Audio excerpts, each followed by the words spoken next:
A sleeper movie is a film that gains popularity after the initial release, often exceeding expectations despite not being heavily promoted or initially well received.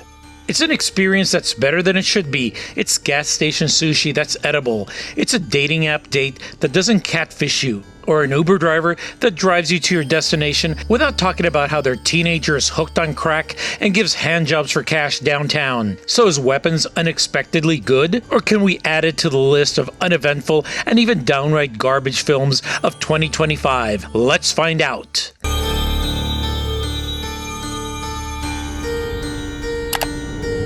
First of all, make sure you like and subscribe because, I want to stop working and become internet famous. Well, Weapons is a story presented in a non-linear fashion, breaking from the normal order of traditional stories. It follows an incident involving Justine, played by Julia Garner, and one of her students, Alex, portrayed by Carrie Christopher. I'm gonna go light on the spoilers and just talk about stuff that you could see on the trailers, so it's pretty safe to keep watching, unless you like to live on the edge. Well, back to the story. The incident involves what the town believes to be a mass abduction of some sort, and all the children in Alex's class go missing, except for him. Kinda convenient. After setting the stage of the inciting incident that propels the protagonist toward her main conflict, we're introduced to the other players in the story out of chronological order for heightened impact, building tension more than a cup of coffee and a bran muffin in your stomach when you're stuck in traffic. The rest of the cast is made up of one of the missing child's father, Archer, played by Josh Brolin, Paul,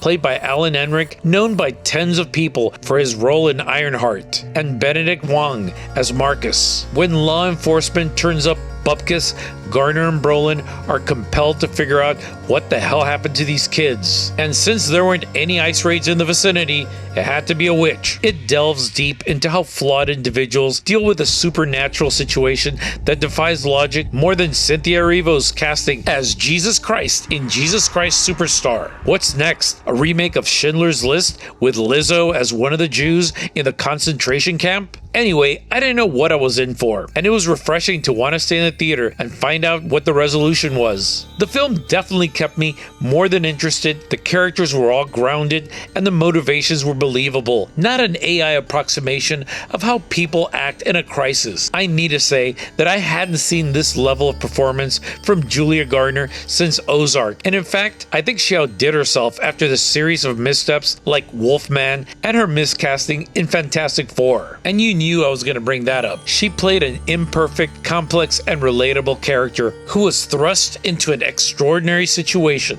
and completely killed the performance. I know I've given her a lot of crap in the past, but I call him like I see him, and it was good to see her own that part. Brolin was solid as usual, injecting his star power and gravitas to the role. He executed the part of a man broken by not just the loss of his son, but the lack of closure brought about by such an unusual paranormal event. I'm not going to say anymore, except to say that the ending kind of blew me away. The film has made about $80 million in less than a week, and it seems to have excellent word of mouth, so a second week might see little drop off. Well, I'm going to give it 5 reels and definitely recommend you watching it if you love a great horror and thriller. Well, are you going to watch it?